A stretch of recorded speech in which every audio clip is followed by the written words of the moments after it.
Hi friends, thanks for watching my channel always happy. And आज मैं आपको बताने वाली हूँ कि अमलगमेशन ऑफ अ कंपनी क्या होती है, मतलब what is amalgamation and what are the tax provisions related to amalgamated company and amalgamating company and share holders. मतलब एकीकरण क्या होती है। चलिए हम लोग स्टार्ट करते हैं। अमलगमेशन जो होती है वो तीन तरीके से हो सकता है, मतलब जो एकीकरण होता है, जो कंपनी का समामेलन होती है वो तीन तरीके से हो सकती है। फर्स्ट होता है अमलगमेशन मतलब एकीकरण, second एब्जॉर्प्शंस and third external reconstructions. अमलगमेशंस क्या होती है? जब दो या दो से ज़्यादा कमर्शियल कंपनी मतलब व्यावसायिक कंपनी आपस में जुड़ जाती है, साथ में एग्रीमेंट कर लेती है और साथ बिजनेस करने का डिसीजन लेती है, तो उसको हम लोग अमलगमेशन मतलब एकीकरण कहते हैं। और इसमें जो दोनों कंपनी का जो ब्रांड है वो एक ही होना चाहिए, ठीक है। जैसे कि रूल्स रॉयल एक कार कंपनी है, लेकिन पहले रूल्स एक अलग कंपनी थी और रॉयल्स एक अलग कंपनी थी, फिर दोनों ने एग्रीमेंट कर लिया और साथ बिजनेस करने का डिसीजन लिया। अमलगमेशन में जो एग्जिस्टिंग कंपनी मतलब जो पुरानी कंपनी होती है, जो न्यू कंपनी के साथ अमलगमेट कर रही होती है, मतलब जो जो अमलगमेट कर रही है मतलब कंपनी, वो कंपनी कहलाती है ट्रांसफरर मतलब हस्तांतरण करता कंपनी। और जो कंपनी अमलगमेट हो रही मतलब कि दूसरी कंपनी को अमलगमेट कर ले रही है, मतलब जो न्यू कंपनी दूसरी कंपनी से अमलगमेट कर ले रही है, उसको हम लोग बोलते हैं ट्रांसफरी मतलब हस्तांतरी कंपनी। अब एब्जॉर्प्शंस क्या होता है? जो पुरानी कंपनी होती है, पुरानी कंपनी मतलब कि वो अभी भी मार्केट में बिजनेस कर रही है, मतलब पुरानी मतलब बंद नहीं हो गया, अभी भी मार्केट में बिजनेस कर रही हो। लेकिन जब वो कोई न्यू कंपनी मतलब कंपनी न्यू नहीं, वो भी पहले से मार्केट में बिजनेस कर रही हो, जब एक कंपनी दूसरी कंपनी को परचेस कर लेती है, मार्केट में खरीद लेती है, तो उसको हम लोग एब्जॉर्प्शंस कहते हैं। जैसे कि फेसबुक, व्हाट्सअप और इंस्टाग्राम। जैसे कि फेसबुक ने व्हाट्सअप और इंस्टाग्राम को खरीद लिया, मतलब फेसबुक भी पहले से थी, व्हाट्सअप भी, इंस्टाग्राम भी, लेकिन फेसबुक ने जो क्या किया, व्हाट्सएप और इंस्टाग्राम को खरीद लिया, तो उसको हम लोग एब्जॉर्प्शंस कहते हैं। अब होगा एक्सटर्नल रिकंस्ट्रक्शंस क्या होती है? जब एक पुरानी कंपनी अपना नाम चेंज करके न्यू कंपनी बन जाती है, तो उसको हम लोग एक्सटर्नल रिकंस्ट्रक्शंस कहते हैं। आज हम लोग पढ़ने वाले हैं अमलगमेशन ऑफ अ कंपनी। तो अमलगमेशन जो होता है वो अकाउंटिंग स्टैंडर्ड 14 के अनुसार, अकाउंटिंग स्टैंडर्ड, ये देखिए यहाँ अकाउंटिंग स्टैंडर्ड 14 के अनुसार कंपनी का अमलगमेशन जो होता है वो दो प्रकार से हो सकता है। फर्स्ट है amalgamation in the nature of merge विलय के स्वभाव का एकीकरण। And second amalgamation in the nature of purchase मतलब क्रय के स्वभाव का एकीकरण। विलय के स्वभाव का एकीकरण मतलब क्या होता है? देखिए, जब कोई कंपनी पर्सन्स या फिर बिजनेस सेक्शन 2(1)(b) मतलब नेचर ऑफ मर्जर के मतलब सेक्शन है वो अकाउंटिंग स्टैंडर्ड 14 में सेक्शन 2(1)(b) मतलब नेचर ऑफ मर्जर में 5 कंडीशंस होती है। अगर कोई बिजनेस उन 5 कंडीशंस में से पूरा 5 कंडीशंस को पूरा कर लेती है, तो उसको हम लोग amalgamation in the nature of merger कहेंगे, मतलब विलय के स्वभाव का एकीकरण। और वो 5 कंडीशंस क्या क्या है, चलिए देखते हैं। मतलब कि फर्स्ट है जितने भी एसेट्स है लाइबिलिटीज़ है, मतलब जो ट्रांसफरर कंपनी है मतलब जो हस्तांतरण करता कंपनी है जो कि अमलगमेट हो रही है, उसके जितने भी एसेट्स और लाइबिलिटीज़ है वो सब ट्रांसफरी कंपनी मतलब जो कंपनी उसको अमलगमेट कर ले रही है मतलब परचेस कर ले रही, तो वो कंपनी के होने चाहिए।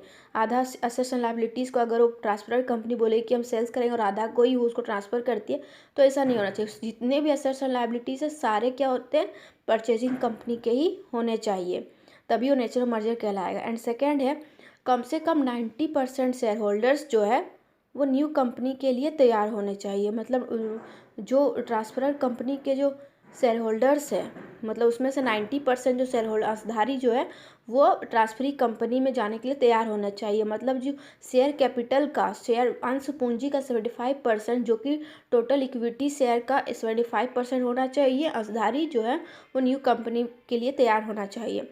थर्ड जो है जो प्रतिफल मतलब जो कंसिडरेशंस दिया जाता है जब कोई कंपनी दूसरे कंपनी से अमलगमेट होती है, तो जो कंपनी दूसरे कंपनी को परचेस कर लेती है ना, तो उसके बदले उसको कंसिडरेशंस देती है मतलब प्रतिफल देती है। तो जो प्रतिफल दिया जाएगा वो इक्विटी शेयर्स में ही होना चाहिए। फ्रैक्शनल शेयर्स को छोड़कर इक्विटी शेयर होल्डर को दिया जाने वाला जो पेमेंट मतलब वही कंसिडरेशन जो होगा वो इक्विटी शेयर्स में ही होना चाहिए, कैश में नहीं होना चाहिए।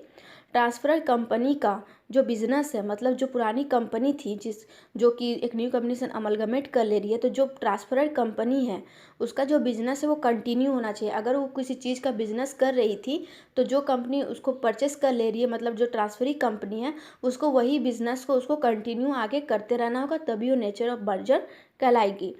और फिफ्थ पॉइंट है ट्रांसफरर कंपनी को, मतलब जो एग्जिस्टिंग कंपनी है, मतलब जो कंपनी अमलगमेट हो रही है, जो पुरानी कंपनी जो कि अमलगमेट हो रही है, उसको अपने एसेट्स एंड लायबिलिटीज़ का जो वैल्यू है, जो उसके संपत्ति और दायित्व का जो वैल्यू, उसको बढ़ा के या घटाकर ट्रांसफरी कंपनी को नहीं दिखाना चाहिए। मतलब जितना उसका बुक वैल्यू है वही दिखाना चाहिए, बढ़ा के या घटा के उसको नहीं दिखाना चाहिए। अब हम लोग पढ़ेंगे amalgamation and nature of percher, मतलब कि क्रय के स्वभाव का एकीकरण। अगर कोई बिजनेस या कंपनी नेचर ऑफ मर्जर के 5 कंडीशंस में से कोई भी एक कंडीशंस को पूरा नहीं करती है, या फिर पाँचों का पाँचों कंडीशंस को ही पूरा नहीं कर पाती है, तो उसको हम लोग नेचर ऑफ परचेस कहेंगे। अब एक बात इसमें आया है परचेस कंसिडरेशन। परचेस कंसिडरेशन क्या होता है? क्रय प्रतिफल। जब कोई एक कंपनी दूसरी कंपनी के साथ अमलगमेट हो रही होती है, जो कंपनी उसको खरीद रही होती है, तो उसको दूसरी कंपनी को तो कुछ भुगतान भी करना पड़ता है, तो जिस अमाउंट का वो पेमेंट करती है उसको हम लोग कंसिडरेशंस कहते हैं। और परचेस कंसिडरेशन का जो कैलकुलेशन है वो 4 मेथड्स में होता है, जैसे कि फर्स्ट है लम सम पेमेंट मेथड, मतलब एक मुश्त भुगतान पद्धति।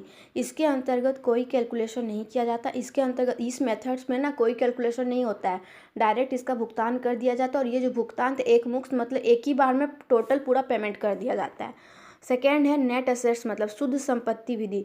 इसमें आपके बिजनेस में जितने नेट एसेट्स है उसका कैलकुलेशन किया जाता है और उसी के हिसाब से उसका पेमेंट किया जाता है। थर्ड है नेट और टोटल पेमेंट मेथड। इसमें भी गणना की जाती है, मतलब इसमें भी कैलकुलेशन किया जाता है, उसके बाद पेमेंट किया जाता है। एंड फोर्थ है स्वैप मेथड। स्वैप मेथड में भी कैलकुलेशन किया जाता है कि कितना टोटल एसेट्स है, कितना लायबिलिटीज़ है, उसके बाद ही उस हिसाब से उसका पेमेंट किया जाता है। ठीक है। इसके अंतर्गत जो हम लोग अमलगमेशन में पढ़े थे, जो ट्रांसफरर मतलब जो एग्जिस्टिंग कंपनी होती है उसको हम लोग बोलते हैं अमलगमेटिंग कंपनी। जैसे कि व्हाट इज़ अमलगमेशन तो हम बता दिए। अब जैसे कि tax provisions related to amalgamating and amalgamated and share holders, उनके बीच क्या क्या हम लोग कर का प्रावधान करते हैं, अब ये बताने वाले हैं। ठीक है। तो इसके अंतर्गत जो ट्रांसफरर कंपनी, मतलब जो एग्जिस्टिंग कंपनी थी, जो पुरानी कंपनी थी, जिसको हम लोग ट्रांसफरर कंपनी बोलते हैं, उसको हम लोग बोलते हैं अमलगमेटिंग कंपनी। याद रखिएगा, अमलगमेटिंग कंपनी मतलब समामेलन कंपनी, समामेलन करने वाली कंपनी। ठीक है।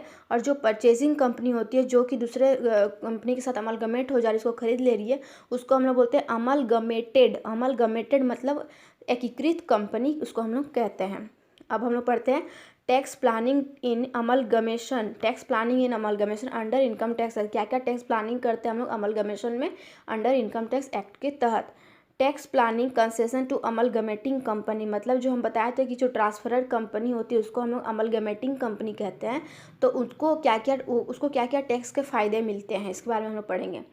जब अमलगमेटिंग कंपनी मतलब कि वही ट्रांसफरर कंपनी जब समामेलन करती है, तो वो अपने कैपिटल एसेट्स और लायबिलिटीज़ का न्यू परचेजिंग कंपनी को ट्रांसफ़र करती है, तो उसको जो रकम प्राप्त होती है उसको कुछ फ़ायदा भी होता है तो कुछ नुकसान भी होता है।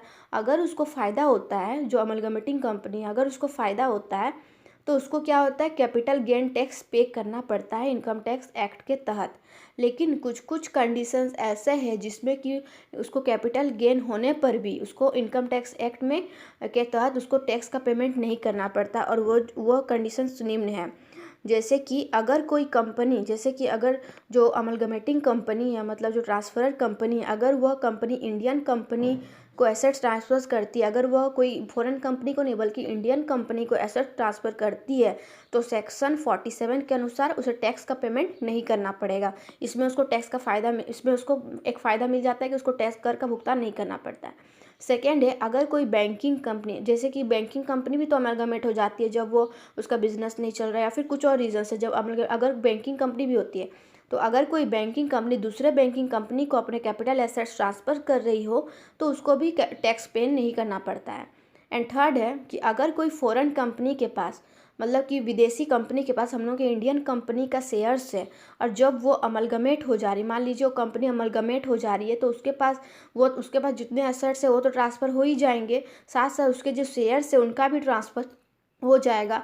लेकिन ऐसे ट्रांसफ़र को ट्रांसफ़र नहीं माना जाएगा, लेकिन इस तरह का जो हस्तांतरण है उसको ट्रांसफ़र नहीं माना जाएगा अगर वो दो कंडीशंस को फुलफ़िल कर दे। और दो कंडीशंस है, पहला कि दो कंडीशंस जो है वो पहला है, जो समामेलन करने वाली कंपनी है मतलब जो ट्रांसफरर कंपनी है उसके 25% जो शेयर है, 25% जो शेयर होल्डर्स है वो अमलगमेटेड कंपनी के होना चाहिए। मतलब जो ट्रांसफरर कंपनी का 25% शेयर होल्डर्स जो है वो अमलगमेटेड कंपनी मतलब परचेजिंग कंपनी के होने चाहिए, तब उसको टैक्स का पेमेंट नहीं करना पड़ेगा और ऐसा ट्रांसफ़र को ट्रांसफ़र नहीं माना जाएगा। एंड सेकेंड है कि अगर फॉरेन कंपनी के गवर्नमेंट ने, अगर विदेशी कंपनी का जो उसके जो सरकार है उसने अमलगमेशन के दौरान, एकीकरण के दौरान कोई टैक्स चार्ज ना किया हो, मतलब कोई टैक्स का टैक्स कर का चार्ज नहीं लगाया हो, तो ऐसे ट्रांसफ़र को भी ट्रांसफ़र नहीं माना जाएगा और उसको टैक्स का पेमेंट नहीं करना पड़ेगा। अब हम लोग पढ़ते हैं tax concession to amalgamated company. Amalgamated company मतलब ट्रांसफरी कंपनी, जिसको हम लोग परचेजिंग कंपनी बोलते हैं, ठीक है। तो उसको क्या क्या फ़ायदे होती है, जो एकीकृत करने वाली कंपनी मतलब अमलगमेटेड कंपनी होती है उसको टैक्स के फ़ायदे जो होते हैं उसको तब मिलते हैं जब वो दो कंडीशंस को पूरा करता है। पहला क्या है कि सेक्शन 2(1)(b) मतलब नेचर ऑफ मर्जर के कंडीशंस को अगर वो पूरा करती है तभी उसको टैक्स के फ़ायदे मिलेंगे। और दूसरा है जो एकीकृत करने वाली कंपनी मतलब जो अमलगमेटेड कंपनी है उसको इंडियन कंपनी होना पड़ेगा तभी उसको मिलेगा। और उसको क्या क्या टैक्स के फ़ायदे मिलते हैं, अगर वो इन कंडीशंस को पूरा कर देती है तो उसको टैक्स के फ़ायदे मिलते हैं। तो उनको क्या क्या टैक्स का फ़ायदा मिलेगा, तो फर्स्ट है वैज्ञानिक अनुसंधान पर पूंजीगत व्यय। जब कोई कंपनी एसेट्स खरीदती है, मान लीजिए कोई भी कंपनी एसेट्स को परचेस करती है, जैसे कि और उसका उपयोग और उसका यूज़ वो क्या करती है, साइंटिफिक रिसर्च करने के लिए करती है, ठीक है। साइंटिफिक रिसर्च करने के लिए जितने भी एसेट्स होते हैं उसको परचेस करती है और गवर्नमेंट बोलती है साइंटिफिक रिसर्च करने के लिए इन एसेट्स को परचेस की है, तो इससे क्या होता है कि कंट्री का ग्रोथ होता है। ऐसे में जो गवर्नमेंट होती है उसको जितना भी उस बिज़नेस से वो इनकम कमाएगा तो उसमें वो पूरा का पूरा प्रॉफिट को वो कुछ ईयर्स तक पूरा का पूरा डिडक्शंस कर देती है, मतलब पूरा का पूरा कटौती कर देती है, क्योंकि ये कंट्री का ग्रोथ के लिए होता है जो साइंटिफिक रिसर्च करती है, ठीक है। लेकिन अगर कंपनी का प्रॉफिट परचेस की लेकिन अगर जो कंपनी जो प्रॉफिट कमा रही है वो परचेस की हुई असेट्स के अमाउंट से अगर कम है तो जितना वो प्रॉफिट कमाएगी उतना ही उसको डिडक्शंस मिलेगा उस साल, ठीक है। और बाकी जो प्रॉफिट बचा हुआ है उतना ही डिडक्शन मिलेगा और बाकी रकम जो बचा हुआ और अगले साल अगर वो प्रॉफिट कमाएगी उससे उसको डिडक्ट किया जाएगा, ठीक है। अगर कंपनी जो होती है जैसे कि इस साल अगर जितना प्रॉफिट उतने डिडक्शन अगले साल का प्रॉफिट से डिडक्शन किया जाएगा। ऐसे मान लीजिए अगर कंपनी को बीच में ही अगर अमलगमेशन करना पड़ा, मतलब अमलगमेट हो जा रही है कंपनी, एकीकृत कर ले रही दूसरी कंपनी के साथ, तो वो जो डिडक्शंस का जो उसको टैक्स फ़ायदा मिल रहा था, जो टैक्स का फ़ायदा मिल रहा था, अब उसको नहीं मिलेगी। अब वो जो फ़ायदा है वो न्यू कंपनी मतलब वही अमलगमेटेड कंपनी को मिल जाएगी, ठीक है। अब सेकेंड है दूरसंचार लाइसेंस पर खर्च। अगर कोई कंपनी का लाइसेंस की डिडक्शंस बाकी, जैसे कि अगर कोई कंपनी लाइसेंस ली हुई है तो उसको डिडक्शंस मिल रहा हो मान लीजिए गवर्नमेंट से, अगर वो डिडक्शंस की जो रकम है वो बाकी है और वो दूसरी कंपनी के साथ अमलगमेट कर ले रही है बीच में ही, तो वो जो लाइसेंस का जो डिडक्शंस है अब वो न्यू कंपनी मतलब वही अमलगमेटेड कंपनी को ही मिलेगा। मतलब अमलगमेटिंग कंपनी को अब नहीं मिलेगा, जो ट्रांसफर कंपनी उसको अब नहीं मिलेगा, अमलगमेटिंग कंपनी मतलब ट्रांसफरी कंपनी को ही मिलेगा। एंड थर्ड है प्रारंभिक खर्चों का उपचार, मतलब वही प्रिलिमिनरी एक्सपेंसेस। जब कोई कंपनी को न्यू इस्टेब्लिश किया जाता है तो उस टाइम बहुत सारे एक्सपेंसेस होती है, उन एक्सपेंसेस को हम लोग प्रीलिमिनरी एक्सपेंसेस कहते हैं। तो उसमें जो होती है हम लोग को डिडक्शंस मिलती है कुछ ईयर्स, मतलब जब तक वो पूरा डिडक्ट ना हो जाए तब तक मिलती रहती है।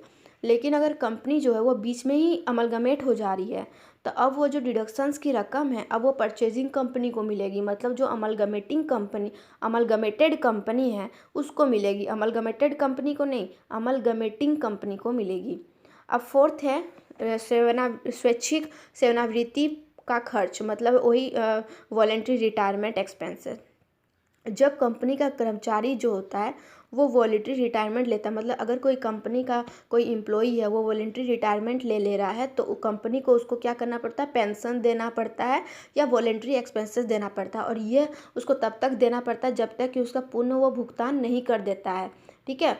तो अगर कंपनी जो होता है बीच में ही अमलगमेट हो जा रही है, मतलब उस एक्सपेंसेस का रकम जो है वो कर ही रही है लेकिन बीच में ही पूरा भुगतान नहीं की हुई है, बीच में ही अगर अमलगमेट हो जा रही है तो अब वो जो एक्सपेंसेस का भुगतान जो करना पड़ेगा वो अब अमलगमेटेड कंपनी मतलब वही ट्रांसफरी कंपनी मतलब परचेजिंग कंपनी को करना पड़ेगा।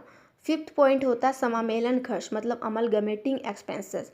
जब कोई कंपनी दूसरी कंपनी को परचेस करती है या फिर अमलगमेट हो जा रही है तो अमलगमेशन के दौरान एसेट्स का ट्रांसफ़र होता है, लायबिलिटीज़ सबका कैलकुलेशन होता है, तो उस टाइम जो एक्सपेंसेस होती है उसको हम लोग अमलगमेटिंग एक्सपेंसेस कहते हैं। तो ऐसे एक्सपेंसेस जो होती है उसमें डिडक्शंस मिलता है, लेकिन कंपनी बीच में ही अमलगमेट हो जा रही है तो अमलगमेशन की एक्सपेंसेस डिडक्शन अब परचेजिंग नहीं सॉरी, ये जो अमलगमेटिंग एक्सपेंसेस जो होता है मतलब जो अमलगमेशन के दौरान होता है वो एक्सपेंसेस का जो डिडक्शंस होती है वो परचेजिंग कंपनी को ही मिलती है, मतलब वो ट्रांसफरी कंपनी जिसको हम लोग अमलगमेटेड कंपनी बोलते हैं उसी को मिलेगी। सिक्स्थ पॉइंट है परिवार नियोजन पर पूंजीगत व्यय। अगर कोई पर्सन है या फिर कोई एनजीओ कोई ऑर्गेनाइजेशन से वो फैमिली प्लानिंग को प्रमोट करने का बिजनेस कर रहा है, ठीक है, परिवार नियोजन को बढ़ावा देने का, परिवार नियोजन किस प्रकार किया जाए उसका वो बिजनेस कर रहा है, लोगों को जागरूक करने का काम कर रहा है, तो उस दौरान जितनी भी एक्सपेंसेस होती है तो उस टाइम वो जितना भी एक्सपेंसेस करता है, जितना भी वो खर्च होती है, इन खर्चों को गवर्नमेंट जो होती है वो डिडक्शन देती है 5 ईयर्स तक, टोटल 5 ईयर्स तक उन खर्चों को डिडक्शंस देती है। और कंपनी जो है मान लीजिए बीच में ही वो अमेलगमेट हो जा रही है दूसरी कंपनी के साथ, कुछ प्रॉब्लम्स हो गया फिर किसी कारण से बीच में ही हो जा रही है, तो अब वो जो एक्सपेंसेस की जो डिडक्शंस है वो अमलगमेटिंग कंपनी को नहीं मिलेगी बल्कि अमलगमेटेड कंपनी मतलब वही परचेजिंग कंपनी को मिलेगी। अब हम लोग पढ़ेंगे tax concession to share holders of amalgamating company. मतलब अमलगमेटिंग कंपनी मतलब वही एग्जिस्टिंग कंपनी के जो शेयर होल्डर्स थे उनको क्या क्या फ़ायदा होता है, बट क्या क्या फ़ायदा होता है। तो जब एक कंपनी जो होती है अमलगमेशन कर ले रही हो बी कंपनी के साथ, अगर कोई कंपनी जो होती है दूसरी कंपनी के साथ एकीकरण कर ले रही होती है, अमलगमेशन कर ले रही होती है, तो उस टाइम जो एक कंपनी के जो एसेट्स होती हैं वो बी कंपनी उनको ले लेती है, और जो शेयर्स भी होते हैं बी कंपनी के हो जाते हैं, जो शेयर्स होते हैं वो भी बी कंपनी के हो जाते हैं। या जब एक कंपनी बंद हो गई है तो पेमेंट शेयर होल्डर्स को मिलेगी, ठीक है, बी कंपनी का शेयर्स भी ले लेती है। तो या फिर एक कंपनी जो होती है वो पूरी तरह से बंद हो गई है तो उसके जो शेयर होल्डर्स होती है उनका पेमेंट कर देती है बी कंपनी, पूरा उसका पेमेंट कर देती है और उनका शेयर्स को भी ले लेती है और शेयर्स को असेट्स की तरह ट्रीट करती है, ले लेती है, ठीक है। लेकिन अगर न्यू कंपनी अमलगमेटिंग कंपनी के हिस्सेदारियों को भुगतान करती है, लेकिन मान लीजिए कि अगर कोई परचेजिंग कंपनी है वो एग्जिस्टिंग मतलब वही ट्रांसफरड कंपनी के शेयर होल्डर्स को भुगतान करती है, तो जितना उनका शेयर से अगर उससे ज़्यादा रकम का भुगतान करेगी तो वो जो आधी के रकम शेयर होल्डर्स को मिलता है वो तो कैपिटल गेन कहलाएगा। तो इनकम टैक्स एक्ट के तहत अगर कोई पर्सन को कैपिटल गेन होता है तो उसको कैपिटल गेन टैक्स पे करना पड़ता है, ठीक है। इसका मतलब समझ रहे हैं ना कि जैसे कि जो पुरानी कंपनी ट्रांसफरर कंपनी के जो शेयर होल्डर्स होते हैं उनको अगर एक कंपनी अगर मान लीजिए ट्रांसफरर कंपनी पूरे तरह से बंद हो गया है, उसको अमलगमेशन कर रही है उसके साथ, तो उसके जो शेयर होल्डर्स होते हैं उसका पेमेंट वो कर देगी और उसके शेयर्स को ले लेगी और उसको एसेट्स की तरह ट्रीट करेगी। तो जो मान लीजिए कि शेयर होल्डर्स को जितना वो पेमेंट कर रही है लेकिन उनका जो एक्चुअल शेयर्स का वैल्यू है उससे ज़्यादा रकम का उसको पेमेंट कर देगी, तो वो उनको जो आधी की रकम प्राप्त होगा वो कैपिटल गेन कहलाएगा। तो इनकम टैक्स एक्ट के तहत अगर किसी भी पर्सनस को कैपिटल गेन होता है तो उसको कैपिटल गेन टैक्स पे करना पड़ता है। लेकिन कुछ कुछ कंडीशंस ऐसे हैं जिसमें अगर उसको कैपिटल गेन होने पर भी उसको कैपिटल गेन टैक्स पे नहीं करना पड़ता है। जैसे कि फर्स्ट कंडीशंस है कि अगर ऐसा जो ट्रांसफ़र है, अगर जो ये ट्रांसफ़र जो होता है अमलगमेशन के दौरान ये जो ट्रांसफ़र हो रहा है वो अमलगमेशन का बीच में ही अगर हो जा रहा है तो ऐसा ट्रांसफ़र को ट्रांसफ़र नहीं माना जाएगा और उस पर टैक्स नहीं लगेगा। सेकेंड है अगर कोई कंपनी दूसरे कंपनी के शेयर होल्डर्स को शेयर्स देती है तो उस पर टैक्स नहीं लगेगा, ठीक है। अगर कोई कंपनी दूसरे कंपनी के शेयर होल्डर्स को शेयर्स देती है तो उस पर जो होता है टैक्स नहीं लगता, अगर कैश देती है तो उसी पर टैक्स लगेगा। एंड थर्ड है अमलगमेटेड कंपनी, मतलब जो एकीकृत करने वाली कंपनी जो परचेजिंग कंपनी है अगर वो भारतीय कंपनी हो जाती है तो भी टैक्स का पेमेंट नहीं करना पड़ेगा। आपको ये मेरी वीडियो कैसी लगी है उसको कमेंट बॉक्स में बताइए कि अच्छी है या नहीं, और ऐसे इस एजुकेटेड वीडियो देखने के लिए मेरे चैनल को लाइक शेयर्स एंड सब्सक्राइब कीजिए।